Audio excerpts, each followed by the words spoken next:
Et bonjour à toutes et à tous, je m'appelle Jonathan et vous écoutez le nouvel épisode de l'After Hour, votre podcast préféré sur le cinéma et la musique, les deux plus beaux arts du monde jusqu'à preuve. Du contraire. Oh là là, c'est tout mou. Je sais pas, C'est un mou C'est la contraire. chaleur, c'est la Oui, chaleur. c'est la chaleur, il fait extrêmement chaud. Et du coup, comme il fait chaud, on s'est dit viens, et si on faisait 2 films cette semaine comme la semaine dernière. Et qu'on enregistrait à 15h. Oui, à au milieu de 15h, l'après-midi. au pic de chaleur. Il fait 40 dehors, on se régale. Donc, Si on est luisant, c'est pas nous, c'est la chaleur. les 2 films de cette semaine, on a évidemment Backroom de Ken Pearson aka Ken Pixel, et on a également Toy Story 5 de Andrew Stanton. Vu que c'était 2 films qui nous tenaient à cœur l'un et l'autre, on s'est dit que c'était cool de les traiter tous les deux. Encore une fois, on fait l'impasse sur la partie musique, mais rassurez-vous, ça va revenir très très très bientôt. Et au pire, à la fin, on sera un petit truc en mode un petit snack. On se dira c'est quoi nos albums du moment là qui sont sortis récemment. Voilà. Et pour m'accompagner dans cet épisode double cinoche, double péloche, je suis accompagné de l'homme, le fan numéro 1 de Madame Patate, mais Putain, aussi des mais- backrooms. Bah oui, ça revient. Pour ceux qui ont connu cette intro légendaire, il se dénoncera s'il veut. Comment ça va, Tom? Ça va, et surtout qu'en plus, là maintenant, ça va super. Et surtout que depuis ce matin, du coup, j'ai découvert. Ton droit de réponse de Madame Patate, ça Mais va super. Attends, Ah, du ok. coup, j'ai découvert une potentielle concurrente à Madame Patate. Madame Fourchette. Boulot, Madame Fourchette. Ah bah, va falloir que je fasse un choix entre Madame Patate ou Madame Fourchette, hein. Oh waouh. Oh là là. Oh, l'intro, putain. Alors, de merde. avant de commencer à parler cinéma, parce qu'il va falloir vite qu'on évacue tout ça, on vous rappelle que comme ce podcast est gratuit, vous pouvez nous soutenir en nous suivant sur nos réseaux sociaux @l'afterworkpod. Vous pouvez également, si vous nous regardez sur YouTube, vous abonner, mettre un petit pouce. Et même si vous nous écoutez sur les plateformes de podcast, n'hésitez pas à aller sur YouTube nous suivre. Au pire, ça fera un abonné fantôme, mais un abonné quand même, on n'en a pas des masses, ça régale. Et si vous êtes sur les plateformes de podcast, n'hésitez pas à noter. Voilà, l'After Hour, c'est 5 petites étoiles sur Apple Podcast et Spotify. Vous remontez, c'est tout en haut de la page. Et nous, ça nous aide beaucoup. Et on rappelle également, si vous n'êtes pas d'accord avec nous, on se fera un régal de vous répondre par message privé sur Instagram ou dans les commentaires du podcast, dans les commentaires YouTube. Voilà, on lit tout, on regarde tout. Et ça nous régale. Et on aime quand vous n'êtes pas d'accord avec nous parce que Ouais. c'est toujours intéressant. Là, ça fait quelques semaines, on a 2-3 abonnés récurrents qui nous donnent leur avis. Et c'est cool. Des fois, même, il me faut réfléchir sur certains trucs de. Oh putain, ouais, pas con. Ben, on Ouais. parlait de Spielberg la semaine dernière et on avait complètement oublié Les Dents de la Mer. Oui, tout à fait. C'est Et vrai. on avait oublié de le citer. Mais Non, on bref. l'avait pas Donc, cité, du coup, alors que- n'hésitez pas, ça nous fait des petites piqûres de rappel. À part, on le rappelle, si vous êtes fan de Michael Jackson, allez vous faire foutre. Surtout fan du film, je pense. Bon, pff, Alors, le premier film que nous allons traiter cette semaine, c'est donc Backroom de Kane Pearson, aka Kane Pixel sur YouTube. Réalisateur de 20 ans, qui à la base est un YouTuber, qui a développé donc cet univers, qui est un représentant de l'univers des backrooms, puisque les backrooms c'est quelque chose de collectif, c'est un univers qui part donc, peut-être que tu détailleras après, d'une photographie, voilà, qui ensuite a été déclinée en vidéo, en court-métrage, en lore, en page Wikipédia extrêmement longue, alors que tout ça c'est une... c'est même plus sur Wikipédia, c'est sur des sites Ouais, dédiés. ouais, voilà. genre, c'est- Dites-vous que c'est un univers étendu géant basé sur Une photo. de l'horreur, du copypasta, Oui. un peu comme on a pu voir dans les années 2010 avec le Slenderman, tout ça quoi. C'est un peu C'est un peu la nouvelle génération de ça, quoi. c'est ça, c'est l'héritage. Et donc du coup, comme Ken Pearson, il avait fait un court-métrage qui avait buzzé de fou sur YouTube, il y a A24 et puis plein d'autres à Hollywood qui ont essayé de le booker pour faire un long. Ce long, il s'appelle... J'adorerais voir son répondeur. Ah, bah, je pense qu'il en a eu des trucs. Ce nom, il s'appelle donc tout simplement Backroom. Il est au casting Chiwetel Ejiofor et Renate Reinsve dans les rôles titres. Et l'histoire, c'est tout simplement celle de Clark, un homme qui tient un magasin de meubles, qui va chez sa psy, interprétée donc par Renate, qui s'appelle Marie. Et on se rend très vite compte que ce Clark, il y a quelque chose qui va pas super dans sa vie. Pour compte, il vient de se séparer de sa femme, il habite dans son Dans le magasin. dans son magasin qui ressemble en soi à un espace liminal. Et un jour, il dort et il se rend compte qu'il y a une faille, voilà, dans un mur de son sous-sol qui communique donc vers cet univers mystérieux, cet univers labyrinthique qui est celui des backrooms. Est-ce que j'ai bien résumé ce que c'est ou est-ce que tu voudrais apporter des compléments ? Non, je pense que pour résumer le film et l'univers Backroom, c'est bien. Après, on détaillera peut-être un peu plus sur certains trucs, mais bon. Ok, Globalement, les gens savent à peu près ce que c'est. Je pense pas qu'on ait des gens très très vieux qui nous écoutent. Très bien, bah écoute, je vais me faire l'honneur de commencer, puisque toi tu Oui, es un... je pense que c'est une, Ouais, c'est une bonne idée parce que voilà, moi on a vu le film tous les deux. Tom est quelqu'un qui suit donc ce lore backroom depuis pas mal d'années. On Bah, est dedans. c'est la nouvelle culture internet de l'horreur, je suis dedans quand même depuis un petit moment, donc Ouais, ouais. il fait partie de ce que j'ai théorisé et appelé la génération Feldup. Et ça le fait rire, voilà. Alors que personnellement, bon, par exemple, Feldup, j'ai absolument rien contre, mais je ne fais pas partie de ces gens. T'es trop vieux déjà, ça y est, c'est mort. Peut-être que je suis trouvé, je ne sais pas, mais je n'ai jamais fait partie de ces gens qui se régalent de cette culture copypasta. En tout cas, ça m'intéresse d'une façon comme une autre, mais comme je t'ai dit hier, pour moi, je vois juste des mecs obsessifs qui sont en train de créer un truc parce qu'ils s'emmerdent autour d'une simple photo qui a été postée sur 4chan il y a quelques années. Et au-delà du fait que c'est extrêmement intéressant ce qu'ils en font, pour moi, je range ça au même niveau qu'une gamine de 15 ans qui écrit une fanfic sur Zayn et Harry Styles. En tu vrai, vois. je suis assez d'accord, c'est juste que la gamine de 15 ans. Bon, après, il y en a qui ont sorti des livres. Ou des par la gamins suite. d'ailleurs. Oui, Oui. d'ailleurs, il y en a qui ont Il y en fait a qui 50 ont- Shades of Grey, voilà. ça cartonne. Mais Ouais. là où l'univers un peu de l'horreur, c'est quand même Oui. des trucs beaucoup mieux écrits. Oui, Pas oui, tout, bien sûr, ça, parce qu'il y a j'entends. quand même beaucoup de déchets. Mais, Mais, je vais aller où je voulais, où je Oui, voulais vas-y, vous emmener, vas-y. qui est que, bon, bah, du coup, moi, je connais un peu, mais de très loin. On n'a tu pas vois. la même appétence et le même intérêt C'est au ça. truc. J'avais regardé le court-métrage, je connais un petit peu de loin, vite fait, tu vois, je vois passer des trucs. Je m'intéresse même aux espaces liminaux parce que, en tant qu'esthétique, je trouve ça super intéressant et passionnant. Et de toute façon, c'est quelque chose qui a envahi le cinéma depuis quelques années. Tu vois, je pense à un film comme I Saw the TV Glow, qui est un film qui se base énormément sur l'esthétique liminale, tu vois, en soi. Et donc, pour moi, le truc, c'était plutôt de savoir comment Kane Pearson, il allait emmener son univers, donc voilà, qu'un univers personnel par rapport à un truc collectif, parce qu'en fait, il est qu'un représentant d'un truc qui est tentaculaire, et comment il allait emmener ça au cinéma, et comment il a déployé ça, parce que Mais surtout, comment l'amener au grand public. c'est ça, parce que les phénomènes qui partent d'internet, les trucs genre Slenderman par exemple, il y a eu un film, il est atroce, tu vois, Celui de quoi sur Slenderman. Il y a eu un film. Oh putain, c'est vrai. Et qui est Oh merde, atroce. oui. Mais Et- Five Nights at Freddy's, pareil. Et tout à fait, tous les trucs un peu horrifiques, enfin, en Mhm. général, les trucs qui viennent d'internet quand ils sont portés au cinéma, c'est toujours un peu une catastrophe. Surtout que là, on est quand même sur un truc qui, même s'il y a un lore autour, c'est extrêmement vide à mes yeux pour faire du En cinéma. fait, c'est vaste et donc du coup, ça semble vide et je comprends Oui. qu'on trouve ça vide. Voilà, parce qu'il manque des trucs. Et donc, je trouve, d'une manière totalement objective, tu vois, en tant que personne qui a découvert, on va dire, T'as tellement pas envie de te mettre la communauté ado depuis tout à l'heure. Depuis Je tout à l'heure, prends tu des les brosses dans le sens du Non, poil. non, bah, je vais y aller. Je trouve que c'est absolument brillant ce qu'a réussi à faire Ken Person sur ce film. Tu vois, je vais Je y suis aller, je vais d'accord. mettre les pieds dans le plat. Et je vais dire ce que je pense. Non, c'est absolument brillant. Il a réussi, en fait, à partir d'un truc qui, à mes yeux, est vide, Mhm. et à insuffler donc sa patte, mais pas non plus seulement sa patte, tu vois, à développer des personnages et à donner un sens à ça. Parce que pour moi, en fait, C'est d'accord. ce truc-là, c'est intéressant parce que, tu vois, c'est des trucs d'internet, mais je range ça dans la même catégorie que, genre, oh là là, l'avant-ville, ça fait peur, ou, ouh là là, si tu copies-colles ce copy-pasta 5 fois, tu vas mourir devant ton PC. Enfin, c'est- voilà, c'est pas un truc qui me passe. Je prends pas de haut, mais j'ai un peu un jugement. Voilà, on va être très honnête.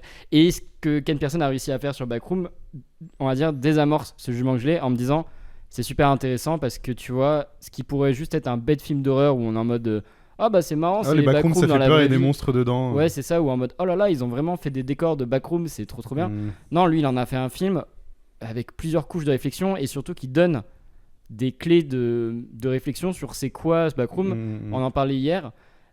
Pour moi, tu vois, par rapport à ce qu'il a fait, c'est une continuation de son œuvre. Et Ah, toi, tu es d'accord avec moi? C'est totalement une suite pour moi. Tout à fait, c'est une continuation de tout ce qu'il a développé. Et il dit, pour moi, tel que j'interprète l'univers des Backrooms, c'est ça. C'est-à-dire que, en gros, on spoil direct ou pas? Oui, on peut. On peut y aller, donc bon bah gros spoiler, attention à vous.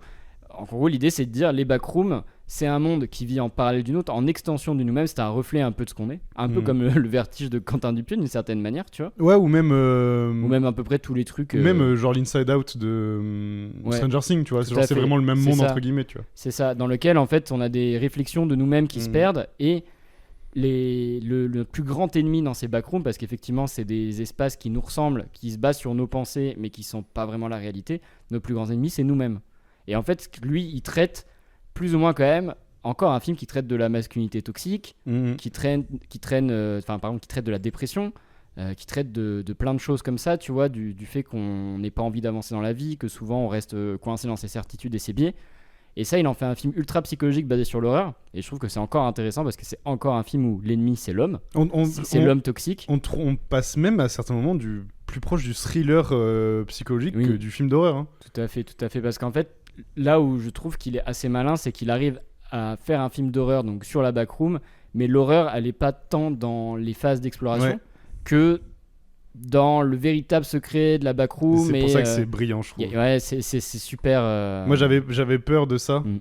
Du coup, moi qui suis plus là-dedans, Ouais. c'était en mode comment t'adaptes ça en fait. Et en plus, moi, j'y ai vu un deuxième, voire même un troisième niveau de lecture. On en parlait hier, où je trouve qu'avec ses personnages, il a réussi à faire un truc qui est presque méta. Ouais, Ou- j'entends l'idée, Ouais. je l'ai Ouais. même eu pendant le film, mais Et je vais la Je sais pas. développer. Donc, en fait, pour moi, il y a 3 personnages qui représentent 3, on va dire, types de public ou 3 Mhm. personnes. Pour moi, le personnage du scientifique à la fin, c'est Kane Pearson, ouais. qui justement, après être allé dans son œuvre, enfin l'avoir créé, être allé dans les explorer, en fait, c'est le premier explorateur, on va dire, de la backroom, ou en tout cas de sa backroom à lui. Maintenant, essaie de voir ce que les autres en font. Et le personnage de Chiwetel Ejiofor, j'espère que je l'ai bien dit, je suis désolé. Parce que, C'est pour ça que moi je me lancerai pas, je n'arrive jamais à retenir le son personnage de prénom. Clark, voilà. Pour moi, c'est un Super acteur d'ailleurs. Ouais, il est On écorche excellent. son nom, mais super acteur. Ouais, bah, il jouait dans The The Life Life of of Chuck Chuck, ouais. l'an dernier. Il était déjà, c'était un tueur déjà. Mm. Ouais. Et pour moi, lui, c'est le reflet du spectateur. C'est un avatar du spectateur, mais pas n'importe quel spectateur. C'est un avatar du passionné de la Ouais, backroom. Je suis assez Et en fait, d'accord. ce qu'il montre, c'est tous ces gens qui, une fois que donc le mouvement backroom a été lancé, ont choisi de se lancer là-dedans au détriment du reste et qui se noient dans ce truc-là. Et en opposition, on a le personnage de Renato qui va dire qu'il va plutôt être le Là, mec ouais. lambda. Moi, je me vois dans elle en fait. En dehors du maître lambda, je dirais même la personne qui s'y intéresse, mais qui Mm. n'est pas obsédée par ça. C'est ça. Et qui Il dit- y a quand même de la curiosité Ouais. chez Renata Rensve. Et en fait, elle dit à Clark que, tu vois, c'est pas un monde dans lequel il faut se Mhm. noyer, c'est pas un monde dans lequel il faut se complaire, que ça a beau être une réalité et que c'est intéressant, c'est pas ça qui va te sauver, c'est pas non plus là que tu trouveras des réponses à tes questions ou à tes problèmes. Et là où c'est super intéressant, c'est que justement, à la fin, t'as ce twist où en fait, t'as beau avoir cette mentalité, nul n'échappe au backroom ou en tout cas aux espaces liminaux et tout. Parce qu'en fait, c'est un truc qui nous obsède tous. C'est un Mhm. truc qui se nourrit. C'est un univers qui se nourrit de nous et de nos angoisses et qui finira toujours par nous rattraper. Et ça, je le mets en parallèle. Bah tiens, on en a pas parlé hier parce qu'en fait, on avait un peu décrypté autour d'un verre. Et après, je te passerai la parole. Pourquoi c'est intéressant les backrooms aujourd'hui et les espaces liminaux ? Parce que ça renvoie à un truc qui est vachement symptomatique de notre génération. Et je pense encore plus aux États-Unis. C'est qu'on a grandi après le grand boom des années 80-90 et on se retrouve aujourd'hui avec des grands espaces périphériques dont on ne sait plus quoi faire parce qu'en fait, on a centralisé, surtout les jeunes, l'activité dans les villes ou dans des campagnes. Donc du coup, il y a des espaces qui sont extrêmement vides, qui nous effraient et on est une génération qui, de base, a quand même, tu vois, pas mal peur du vide. Mm. Et en fait, c'est cette idée de t'as beau essayer d'y échapper à cet espace, à ce vide et tout, il te rattrapera toujours. Et je pense que c'est ce qui se passe avec le personnage de Renate, qui en plus est une psy, donc elle pense avoir les clés de compréhension de tout ça, mais elle se prend quand même de face Il y la a une réalité. deuxième lecture sur son personnage que je Ouais. trouve incroyable, on en parlera Ouais, plus si tard. tu veux. Mais quand on comprend un peu son enfance et qu'on nous montre des images, Ouais. je trouve qu'il y a un troisième degré de lecture sur elle Ouais, qui est qui super. est incroyable et on Mm. le sait, il va y avoir une Mm. suite, c'est à peu près sûr. De fou. Et j'imagine ça va être sur elle. Ouais, et je vais te passer la parole. Et juste, je tenais juste à signaler que 4 personnes est assez sidérant en tant que réel parce qu'à 20 ans, faire ce qu'il fait, c'est. Non mais ça faut qu'on en parle tout de suite. Ouais. C'est- C'est Il a vraiment 20 ans saisissant. ce fou furieux là. Ouais, il y a des idées de mise en scène qui sont absolument folles pour son âge. Et bluffant, il y a des idées vraiment. Ouais. Et comme je t'avais dit, moi là où je l'attendais, c'est que les courts-métrages qu'il a fait donc sur les backrooms Mhm. et même sur autres, c'était que du rendu 3D qu'il faisait sur ordinateur. Mhm. Il y avait pas d'acteur, il y avait rien. Oui, oui. Moi je l'attendais Et- sur du point de vue réel du coup. Et déjà, il était ingénieux. Eh ben putain. Vas-y, je te lance la balle Mon parce salaud. que en fait, je pense que je pourrais en parler longtemps. Qu'est-ce que t'en as pensé toi de Backroom du coup? Alors, Alors. Oh le alors. je pensais que j'allais pas être objectif. Et en fait, je vais l'être, mais en parlant de maniche à moi. Dans le sens où moi, comme je t'ai dit hier, pour moi c'est un cadeau de Noël qui est arrivé là. Ce film, c'est un cadeau à la génération Internet qui... À la génération Feld Up. Non, parce que, encore une fois, je c'est pas pour critiquer la génération Feld Up, c'est que je pense qu'il y a plusieurs publics à l'horreur sur Internet. Il y a cette génération Feld Up qui est très bien parce que il a permis, je pense, à plein de gens de découvrir des trucs comme Adult Swim. Et ça, j'en parle souvent. Adult Swim, pour moi, c'est genre ça fait partie des gens les plus créatifs qu'il y a sur Terre. Populariser des concepts et des Voilà, trucs. Ouais. donc c'est très bien. Et après, t'as ceux qui ont voulu aller plus loin ou qui étaient déjà un peu dedans. Je tiens juste à dire, c'est une vanne la génération Feld Up parce Ah, que mais c'est pas une critique, c'est même très bien. C'est hein. un film international Oui, oui, et oui, en plus. Feld Up n'existe pas aux États-Unis. C'est juste Oui. pour dire que c'est symptomatique d'une Gen Z qui s'intéresse à ça et qui se noie un peu Une dans Gen ça. Z qui a envie d'avoir de l'horreur, mais pas de l'horreur dégueulasse, c'est un peu de l'horreur Tout à fait. psychologique. Et je renvoie au réfléchi. premier film de la réalisatrice de I Saw TV Glow qui est sur ces copies-pasta en ligne et ces jeux de rôle, on va dire, sur Internet, horrifiques, dans lesquels tu te noies pour trouver un sens à ta vie, et qui, je pense, est encore symptomatique d'un autre truc d'une génération qui est traumatisée par ça. Cette génération Internet a trouvé un côté ultra communautaire c'est ça, dans l'horreur. Ouais, vas-y, pardon, je t'ai interrompu. Et donc du coup, ouais, moi qui ai quand même fait partie de ça, genre j'ai quand même suivi beaucoup d'ARG sans jamais trop y participer parce que je suis à chier dans ça. Genre par exemple en ce moment, je suis en train de suivre un ARG sur Los Media de Canal+. Je suis un très mauvais enquêteur, j'y arrive pas, c'est trop dur. Mais je le suis quand même. Donc j'avais déjà ce truc-là, plus en dehors de ce truc Génération Feld-Up, comme on le dit. Moi, je me suis quand même beaucoup inspiré à ce qui a beaucoup inspiré l'horreur d'Internet actuelle. Donc, comme je te parlais hier, le Stendhal Syndrome, tous les travaux d'Escher, l'architecture d'Escher. Tu me parlais d'un livre aussi. La Maison des Feuilles, qui est un livre que beaucoup de gens doivent connaître si vous êtes intéressé par ça, puisque c'est un peu ce qui a créé tout ce délire de crypte, labyrinthe, liminal space, tout ça, horreur, inside out et tout. Et en fait, j'avais peur de ça. J'avais peur que Monsieur Pixel soit en mode mon court-métrage a été vu plein de fois, je vais faire la même chose et ce sera juste un truc qui va faire peur. Et en fait, non, c'est un mec comme nous. Et c'est pour ça que je dis que c'est un cadeau de Noël, c'est qu'en fait, ce mec-là, c'est le même que tous les gens qui sont derrière leur ordi à se branler la nouille sur de l'horreur comme ça. Et c'est exactement le même. Il a lu La Maison des Feuilles, c'est sûr, parce que dans le film, il y a plein de références à ça. Il y a plein de références à l'architecture d'Escher. Le truc du Stendhal Syndrome, on peut l'avoir. Enfin, moi, je l'ai eu parce que j'ai suranalysé le film. Et donc, du coup, j'ai vu le film comme plus qu'un truc de cinéma. J'étais en mode... Genre, j'avais vraiment... C'est un buté d'Internet, ça sent, le gars. Ah, mais c'est exact. En fait, c'est un enfant d'Internet qui a respecté ce qu'il aimait d'Internet et qui a pas vendu son cul au cinéma en étant en mode, je vais ramener mes trucs d'Internet, mais je vais vendre mon cul, comme tout ce qui a été fait avec Five Nights at Freddy's et Slenderman, quoi. Oui. Et donc, du coup, le film est génial. Ça, c'est pour mon côté fan déjà de base. Mais comme tu l'as dit, en fait, c'est que le mec, en plus d'être un fou de la commune, enfin, un enfant d'Internet, quoi. Ouais.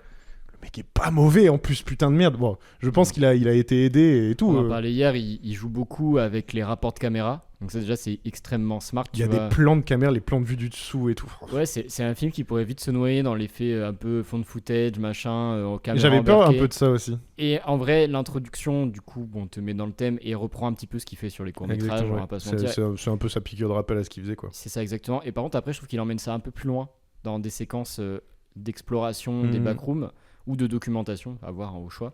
Et il y a notamment un plan où, par exemple, je trouve que c'est absolument fou ce qu'il fait. Genre, en gros, il y a un personnage qui a la caméra, il la pose sur une table, donc en fait, toi, tu passes de caméra embarquée à un plan fixe où tu vois le mec au loin. Et là, donc, il y a une créature qui arrive, qui prend la caméra, et donc, non seulement ça te montre que la créature arrive, et ça, toi, en tant que spectateur, tu es inquiet du hors-champ, et en plus, il y a ce truc où la caméra monte. Donc tu te rends compte que la créature est grande, en fait. Ça, c'est incroyable. Juste en... Comment tu utilises l'idée qu'un personnage ait une caméra et que tu vois à travers ce point de vue pour t'expliquer 1000 trucs et même te faire ressentir la peur, tu vois. Je trouve que c'est super. Il y a plusieurs séquences aussi, idem quand il plonge dans un moment attaché une corde dans une backroom, en tout cas un espace inférieur de la backroom pour l'explorer, qui est beaucoup plus cracra d'ailleurs et qui est assez terrifiant. Avec la petite tête dans le tas de vêtements là. Ouais, et là ça m'a fait bader de ouf. C'est super, mais même... Moi, je trouve qu'il y a des trucs, vraiment, vraiment super, ou même la manière dont il fait jouer ses acteurs dans les scènes qui se passent dans la vraie vie.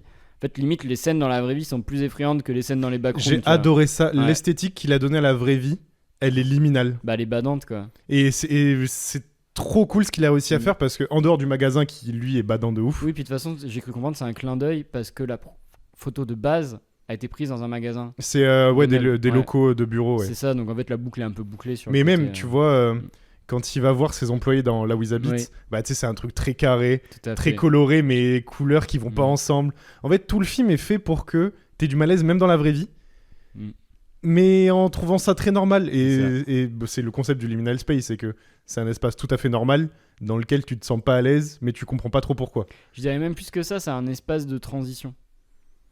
Oui, parce qu'en fait, c'est pour ça que t'es pas désiré pour y être, et c'est d'ailleurs tout le truc psychologique, tu vois. C'est en fait le personnage de Clark ne peut pas y rester, parce qu'en fait cette backroom, c'est juste la transition entre il va mal et le aller mieux, et lui il se noie dans la transition, parce qu'en fait t'es pas censé rester, c'est comme tu vois, je pense à Exit numéro 8 qui était sorti l'an dernier, qui est Oui. un truc sur le métro, tu vois, où en tout cas un personnage reste bloqué dans un couloir de métro. Le jeu est super d'ailleurs. Voilà, Jouez-y. oui, c'est vrai, c'est un jeu vidéo à la Le base. jeu est trop bien. Donc ça, tu vois, c'est pareil, c'est le concept de l'espace liminal où en fait, t'es pas censé rester dans ce truc Ouais, parce ouais, que ouais. c'est la transition, tu vois. Et pour moi, c'est tout le truc de l'espace liminal qui fait c'est pour ça qu'on s'y sent pas bien parce qu'en fait, c'est pas fait pour que Et tu d'ailleurs, t'y ça sentes c'est bien. très bien retranscrit dans le film. Mm. C'était aussi une Ouais. de mes craintes, c'était que les prises de vue réelles C'est ça. soient basiques et que tu sais quand tu fais les acteurs dedans, t'es en mode bon bah ils sont dans un décor et en fait t'as quand Non. même ce truc de bah tu vois Clark au début quand il explore, il est assez rassuré parce que ça a l'air d'aller, mais à la Mm. fois il doute.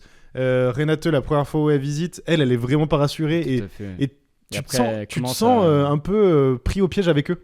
Tout à fait. Ça a été assez bien fait ça. Et surtout que je trouve qu'il joue vachement bien avec le son. Le son, le Putain, travail sonore est le super. travail sonore du film. Et même, il y a un travail sur les textures. En fait, moi, je suis presque déçu que les backrooms, des fois, fassent pas plus cracra. Mais je trouve qu'au niveau des décors, ils ont ajouté des textures, un truc qu'en ont pas. Tu sens au niveau tu sais, des couleurs, des manières dont, tu vois, ce jaune, il est peint. Oui. Il est moins dégueu que sur les photos originales. Mais il y a un truc texturé qui est presque inquiétant. Il y a souvent des zooms sur les murs, Ouais, sur les ouais. matières. Et t'es un peu en mode, ah, c'est. Tu vois, les matières, elles te parlent, tu vois. Elles te Mais font le un truc. travail sur Ouais. le son et la musique du film, Oui. c'est une espèce d'ambiance. Ah, le moment où il y a Madonna, c'est génial. Oui, je m'y attendais tellement pas. Mais non, il n'y a pas Madonna. Mais non, mais, non, mais le truc de. C'est pas pour le truc de Madonna, mais en mode. Je m'attendais pas à ce que des fois, t'aies des musiques péchues par rapport au film qui se lancent. Oui. Genre en mode. Tu sais, quand elle est dans le magasin, qu'elle va rentrer dans le truc, t'as Oui. une musique giga d'un coup qui se lance. Oui, oui, oui. Je suis en mode. Non, Oh, mais ça va pas c'était du une tout avec vanne, l'ambiance le du côté film. Madonna, parce que quand même, c'est un film où c'est quasi que du bruit ambiant, Oui. avec des ploc-ploc, enfin, c'est de l'atmosphérique, tu vois. Mais c'est ça, c'est de l'ambiance Mm. qu'ils ont rendu un peu horrifique, mais à la Ouais. fois Oui. wavy. Genre, c'est Ouais. très très bon travail sur le son. Et il y a 2-3 musiques dans le film où du coup, ça te prend un peu à contre-pied. T'es en mode, genre, c'est de la vraie Ouais. musique, c'est pas de l'ambiance. T'es en mode, oh. Et moi, hier, on en parlait, Et même ça, du coup, t'es en mode, parce que du coup, j'ai des confirmations, j'ai fait des recherches, ils ont bel et bien bâti ces backrooms dans un Ah plateau. oui, c'est Enfin, en vrai tout cas, qu'on pas se tout, demandait parce qu'il y a ça, des oui. moments, c'est du fond vert, et c'est évident, Ouais. parce que vous verrez par vous-même, enfin, en tout cas, je pense, vous voyez les scènes auxquelles on fait référence. Et du coup, j'aurais trop aimé visiter le plateau et Ça- assister au tournage, ça parce doit que être fou. t'imagines, t'as des milliers de mètres carrés de backroom, faut tout éclairer, faut tout filmer, faut mettre des rails partout, enfin, ou je sais Ouais, pas, ouais. enfin, ça doit être un enfer. Après, quoi. quand tu regardes le film, tu comprends que le film se passe sur 4-5 couloirs différents. Ouais. Ça va. Donc, je pense, niveau du plateau, ça a pas dû être. Non, mais 2800 mètres carrés, j'ai vu.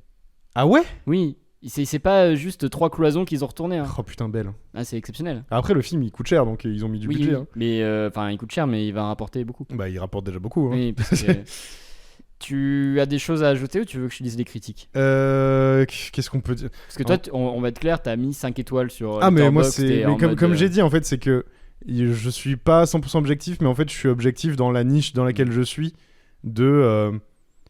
Pour les gens qui sont dans cette niche, et vraiment, je pense aux gens qui connaissent La Maison des Feuilles, il y a une adaptation cinématographique, je crois, de La Maison des Feuilles qui est pas ouf.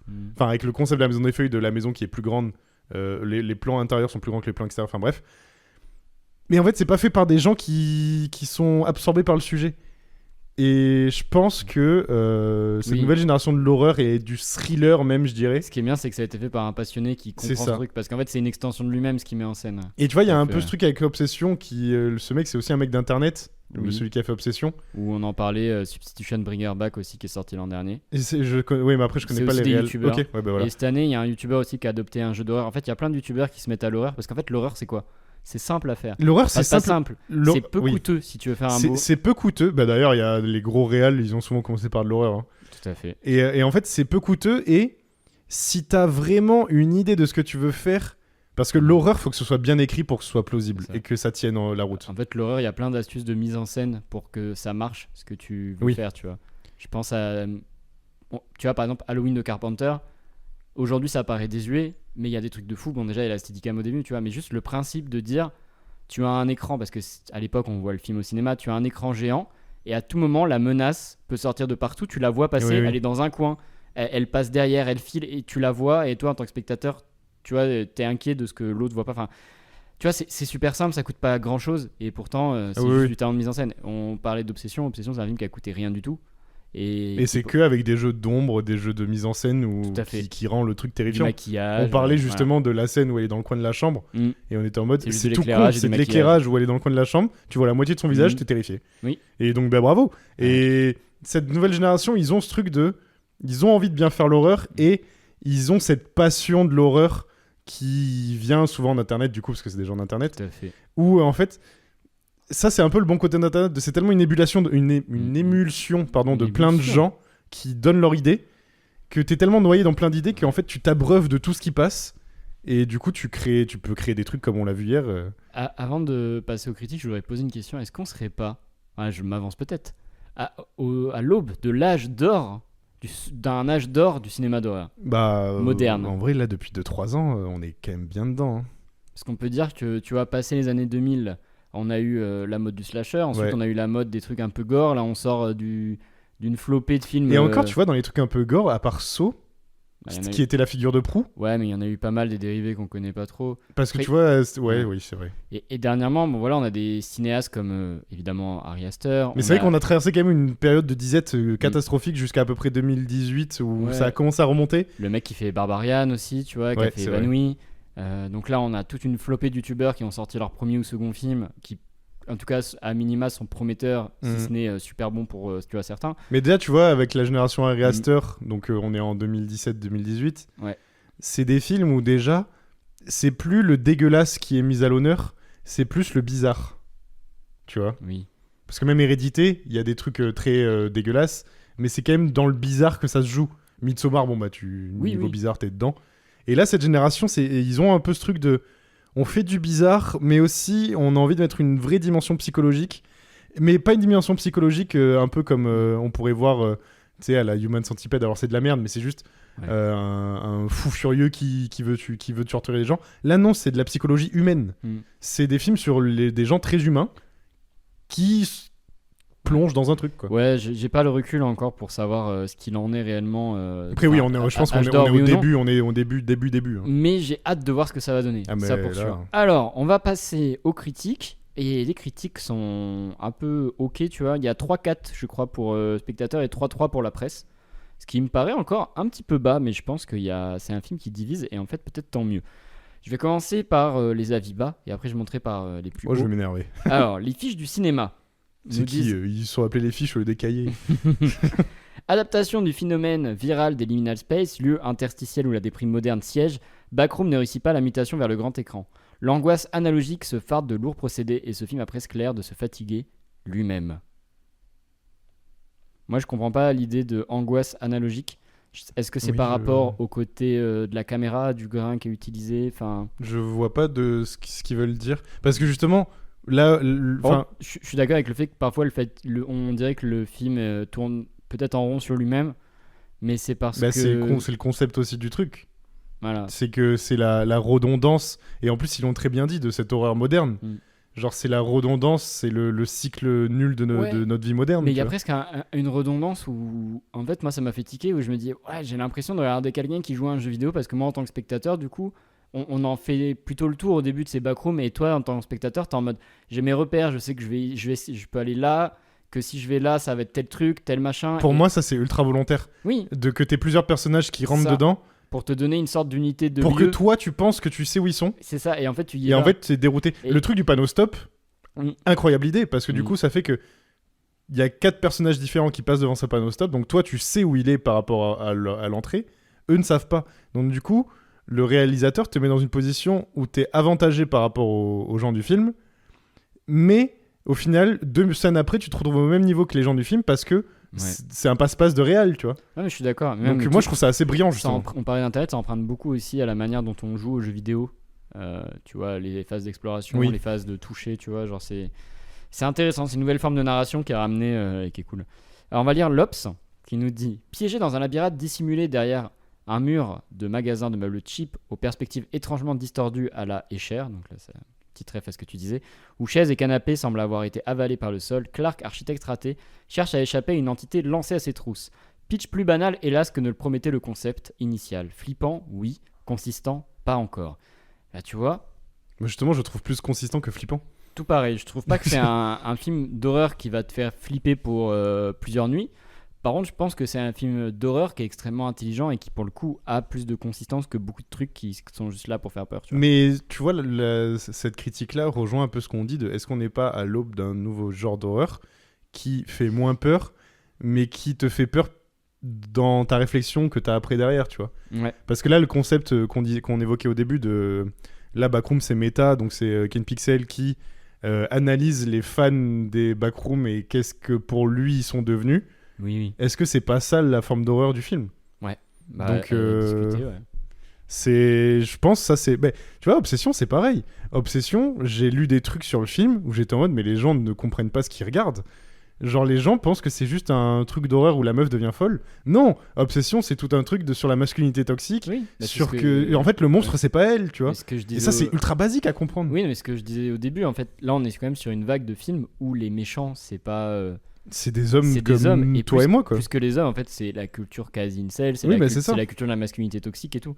Et c'est ça les nouveaux grands méchants de l'horreur, tu vois. En fait, Et peut-être que ça dérange les hommes plus vieux je sais pas. qui Ouais. se reconnaissent peut-être un peu dans ces gens-là. Peut-être. Alors si vous vous reconnaissez dedans, chiant. Mais parce que je pense qu'il y a ce truc au début quand il nous présente le personnage de Clark, il a envie qu'on ait de l'empathie pour lui et qu'on se dise ah ouais, c'est pas cool. Et c'est super bien fait d'ailleurs. Et au fur et à mesure que tu rentres dans le film, en fait, tu te dis non, le mec est juste un pur dégénéré. En Et fait. alors, là où c'est bien fait aussi, c'est que pendant tout le film, tu trouves que le mec devient de plus en plus fou, mais t'as jamais envie de l'incriminer non plus, tu vois. Bref, je vais faire écran large qui ont mis 3 étoiles, après je vais passer à des 5. Ils nous disent le plus réussi dans Backroom, cette envie d'ouvrir autant de portes pour les laisser grandes ouvertes, histoire qu'on se démerde avec dans une ambiance mi-cube, mi-X-Files à la fois mélancolique et flippante. Mais ça n'enlève pas les sales défauts au milieu du film, notamment l'écriture des personnages et le monstre, vraiment pas à la hauteur de ce monde. Alors c'est vrai que là-dessus, il y a un débat, parce qu'en fait le monstre est très vite désamorcé, on Oui. te les montre très très vite, et est-ce que ces monstres, on n'aurait pas dû plus les garder cachés jusqu'à la fin pour continuer à entretenir la peur? En fait, moi j'aime bien le fait qu'on te fasse comprendre que les monstres, ils sont accessoires et que le monstre c'est toi-même dans les backrooms. Oui, j'entends, mais Mais je comprends pour le côté film, le côté cinéma, c'est ça, c'est peut-être plus intéressant. C'est plutôt, est-ce que ça aurait été plus intéressant de les garder hors champ, de les masquer à moitié, de pas vraiment te les faire voir, parce qu'en fait une fois qu'on te les fait voir, tu les trouves ridicules. Ouais. Alors Mais en fait, qu'avant, tu te rends compte que c'est pas des monstres. oui, c'est pas des monstres, Et que c'est pas des gens qui te veulent forcément du mal. mais c'est le parti pris du film et qui est smart pour le coup. Eh bien, je vais dire le seul 5 étoiles qu'il y a et qui est signé Libération, Bravo. qui nous disent après avoir contribué à l'essor d'une nouvelle esthétique des récits horrifiques sur internet, le youtubeur de 20 ans se réinvente en cinéaste. Son premier long métrage, Brillant, nous introduit à l'outre-monde des espaces liminaux, suivant l'angoissante exploration d'un labyrinthe caché dans un magasin de meubles. Oui, bon, ils se mouillent pas là, non. Ils sont juste en mode c'est super. C'est on a bravo, adoré. bravo. Bravo. Mais en vrai, putain, tu sais que Mm. ce mec, il a commencé à faire ses premières histoires, il avait 16 ans, là il en a 20, il fait son premier film. Ouais. Il fait quand même partie d'un truc très spécial. Hein. Ah, je suis d'accord. Parce qu'en vrai, faire ses rendus 3D à 16 ans qui ont terrifié la Terre entière, tu vois, Mhm. déjà insane de faire ça. Ouais. Pour ceux qui ont vu le film, pendant la poursuite entre le monstre et Renato, il y a beaucoup de références à son autre court-métrage dans le magasin. Notamment le truc de l'escalier à la fin, j'étais trop content de voir ça. J'étais en mode putain, c'est exactement la même scène. Là, j'étais en mode fanboy à ce moment-là. Et putain, le mec, il a 20 ans, il a déjà 4-5 ans de court-métrage d'horreur. Ouais. Où il va s'arrêter ce fou. Quelques années de déscolarisation aussi. Non, Alors, je je déconne. pense qu'il en a plus rien à Je foutre. pense qu'il est riche. Je pour, pense qu'il être va un- faire une très belle année. Mais je pense que de base, quand ton court métrage il tape autant de millions de vues, Je pense que la monétisation YouTube, elle Bah, devait pas être dégueulasse. te met bien, je pense. Même si ça se trouve, il est dans une merde, j'ai oublié qu'on s'appelle les régies publicitaires YouTube, mais bon, c'est Oui, pas grave. oui. Ça se trouve, il se fait baiser. Là, Non, je pense pas. je pense qu'il a dû signer un bon deal avec A24. Je pense qu'à A24, ils vont le garder très au chaud sous le bras. Oui. Je pense que là, sa messagerie explose, mais A24, ils lui ont dit T'inquiète, reste doigt avec sur nous. la bouche, reste avec nous. Et en vrai, c'est smart de leur part de le garder parce que je voyais pas autre studio que pour produire ça que A24. Bah, surtout tu vois. qu'en vrai, dans les studios d'horreur, malheureusement, il y a le truc là, machin house, là, White House, je sais Ouais, plus, je sais pas où tu vas. c'est le plus gros truc, Ok. le plus grosse boîte de prod qui fait des films d'horreur. Eux, ils ont quand même des choix catastrophiques. Quoi. Mm. Je crois que Obsession est chez eux, donc bravo à eux. Mais bon, A24 qui se positionne sur du film d'horreur, bon, c'est pas la première fois qu'ils le font, Ouais. mais à chaque fois qu'ils se positionnent sur le film d'horreur, Mais tu vois, c'est pas si raté quoi. ouais, non, mais après, tu vois, les films comme Obsession, ça fonctionne parce que je pense que c'est tellement des petits budgets que les mecs regardent pas et en fait, tu vois, les mecs Oui. font ça en stylo et à la fin, tu te retrouves avec un truc qui est pas dégueulasse. Bah, le truc d'Obsession, c'est que je pense que c'est un flip coin. Par contre, là, Donc, je c'est un pense beau que film. Backroom, ça a été surproduit, bien regardé et tout, et que c'est quand même chouette qu'ils arrivent à en sortir un truc qui tient la route, alors que je pense que c'est un truc qui a été trituré dans tous les sens, et je suis pas sûr qu'il avait non plus tant de pouvoir que ça. Bah, en tout cas, Oui, je pense. c'était notre avis donc sur Backroom, qu'on vous invite bien évidemment à aller découvrir au cinéma. Et si vous êtes d'accord, pas d'accord avec nous, bah, n'hésitez pas à nous envoyer des petits messages sur Instagram ou en commentaire du podcast sur YouTube ou sur les plateformes de podcast. On sera heureux d'y répondre et de vous lire. Et si vous êtes senti insulté au moment où j'ai comparé les Backrooms à des fanfics Wattpad, je suis vraiment désolé. Mais ne soyez s'il vous plaît pas comme les publics chiants d'internet qui pensent que voilà, votre truc c'est le truc. Il y a plein de trucs sur internet qui Je suis sont avec cool, vous, qui je sont suis avec chouettes. vous, vous Il inquiétez est pas, avec je vous. suis avec vous. Non, mais par exemple, tu vois, je lisais une vidéo YouTube où tu vois, le mec disait ah, c'est une photo qui vient de Reddit, il y a 46 mecs qui fait non, ça vient de 4chan actually. On s'en branle Oui, en ah fait, non, c'est une oui. photo. Tu Alors vois. oui, non là je suis pas avec vous, allez vous faire foutre. Voilà, Mais, arrêtez oui, d'enculer des mouches, tu vois. Oui. Voilà, c'est pas un truc sacré non plus, c'est un truc communautaire et ça Au appartient à contraire, tout le monde. Au lieu de vous nazifier à parler juste de ça, soyez fiers que ce soit une communauté qui a tellement grandi ou qui a rendu un film, genre en Et fait. qu'on en parle et que tu vois, aujourd'hui, ce soit possiblement un des films les plus rentables de l'année. Moi c'est pour ça que je suis trop heureux, c'est que en fait c'est Mm. un truc tellement de niche à la base où tu t'es heureux dans ta niche et plus la niche grandit, plus il y a des cons qui rentrent dedans, mais ça on s'en fout. Mais donc du coup t'es heureux de ça et vraiment soyez content que votre niche soit devenue un vrai film au cinéma et pas un film de merde comme les fans de Final Fantasy Freddy's. Désolé à vous. Malheureusement vos films sont à chier quoi.